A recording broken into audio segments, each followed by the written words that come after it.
Wala nang maraming paligoy-ligoy pa, diretso sa punto na. Maiksi lang ang komentaryo, pero diretso sa punto. Maraming kuro-kuro, may tiwali, may totoo. Dito, sa Puntong Diretso tayo. Punto Diretso. O yan, mga kabunyog, mga kababayan, welcome sa isa na namang episode ng ating Punto Diretso.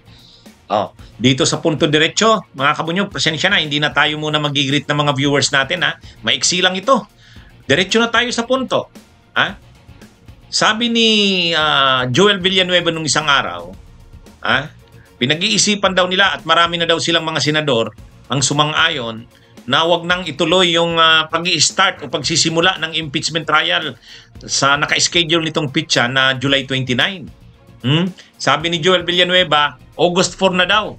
August 4 na. Kasi mayroon daw muna pa silang mga importanteng bagay na mas kailangang bigyan ng pansin kaysa dyan sa impeachment trial.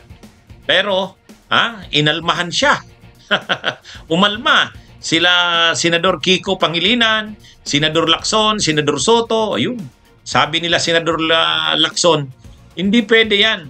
Kailangan ang magdidesisyon kung i-move yan sa ibang pitsa. Kung hindi na yan matutuloy sa July 29, hindi pwedeng isa o dalawa o tatlo o kaukus lang ng mga senador. Kailangan lahat sila plenary. Lahat ng senator judges dapat pag-usapan yan. Hindi yung kung sino-sino lang ang nagdidesisyon yan. Barado si Joel Villanueva. Ay kasi naman talaga parang diktador na ang grupo ni Chis Escudero, ni Joel Villanueva, ni Cayetano. Parang diktador na sila diyan sa Senado. Kung ano man ang gusto nila. Parang kung nag-usap-usap sila Chis Escudero at saka sila Joel Villanueva, yun na yun.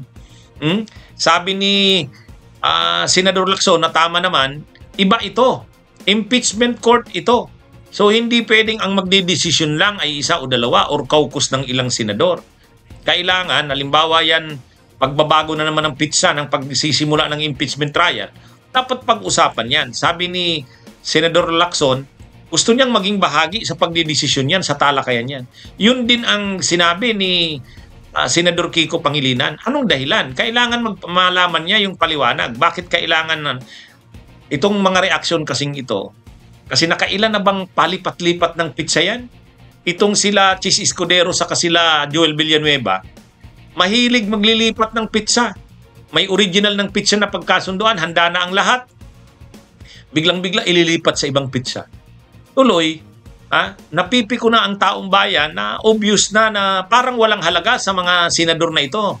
Lalo na sila Chis Escudero, Cayetano at Villanueva. Parang wala sa kanilang halaga. Na parang napipilitan lang sila dito sa impeachment na ito. Ilang beses na nila yan na nilipat sa ibang pitsa. Simula pa yan noon. Sila na yan ang magkakasabwat sa bagay na yan. Kaya maganda naman ito na nandyan sila Senador Lacson, Senador Kiko Pangilinan at Senador Tito Soto na hindi na lang basta-basta kaya kung yung dati kasing 19th Congress na Senate, si Coco Pimentel lang saka si Risa, saka si Gatchalian ang medyo kumukontra kila Chis Escudero at saka kila Joel Villanueva at Cayetano. Yung the rest, tahimik. Si Tolpo, si Loren Legarda, sila Nancy Binay, sila Lito Lapid, Bong Revilla, wala tahimik Sila Mark Villar, wala naman yan. Kaya nakakabwilo noon sila Kiko. Nakakabwilo noon sila Chis, sila Cayetano at saka si Joel Villanueva. Kumukontra lang noon, dalawa o tatlo. Si Coco, si Risa at saka si Gatchalian. Ngayon, at least, side kay Risa, nandyan, matapang yan si Lacson. Hindi nila basta-basta yan mapapasunod. Sinabi na ni Tito Soto, sinabi na rin nila Migsubiri na ayaw nila ang style ni Escudero na parang diktador. Kaya kung ganyan ang ginagawa nila Joel Villanueva na parang sila na lang ang hari ng Senado, hindi. O dito, sabi ni Lacson, hindi pwede yan. Hindi pwedeng basta-basta na lang sabihin na ibabaguhin ang pitsa ng pagsimula ng trial from July 29 to August 4. Ito naman kasing si Villanueva, mayabang din. Kala mo naman, dahil nag-usap na siguro sila ni Chis Escudero at Cayetano, nag-okay na August 5, so ay August 4, o di August 4 na. Eh hindi naman papayag sila Lacson doon. Sabi ni Lacson, hindi, pag-usapan yan. Sabi rin ni Senador Kiko Pangilinan, kailangan malaman namin ng paliwanag, hindi pwedeng gano'n na lang. O yan, nakakuha ngayon ng katapat sila Joel Villanueva. Nakakuha ng katapat sila Cayetano at Chis Escudero. Akala kasi nila kaya na lang nilang gawin kung ano mang gusto nila sa Senado. Hindi ganun. Yun ang ayaw na ayaw nila Soto. Yun ang ayaw na ayaw nila Lacson. At saka nila Mig Subiri, sabi nila ayaw namin ng style ng pamumuno sa Senado. Parang diktador na sila Escudero. Yan, di na-check sila. Tama yan. Kailangang iparamdam din dito kay Joel Villanueva, masyado ng arugante, masyado ng mayabang. Ganon din itong si Cayetano at sila Chis Escudero. At yung spokesperson ng Senado, dati ganon din yan. Magkausap lang sila ni Chis. I-anunsyo niya na, na ganito, ganyan. Kahit hindi naman yun ang napag-usapan ng buong Senado. Kaya nga nag-react na din noon si Senadora Risa.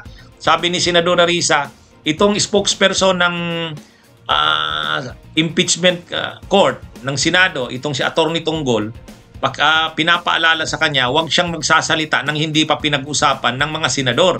Hindi ibig sabihin na nag-usap na sila ng Senate President bilang presiding judge, ay i-anunsyo na yun dahil okay na. Hindi yun. Sabi ni Senadora Risa, yan, si Attorney Tonggol, spokesperson siya ng impeachment court. Hindi siya pwedeng magbigay ng kanyang opinion.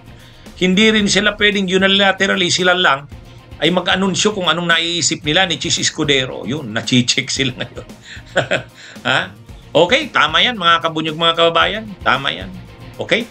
So ito ang ating punto diretso. Mga kabunyog, ito po si Attorney Enzo Recto. Mabuhay po tayo.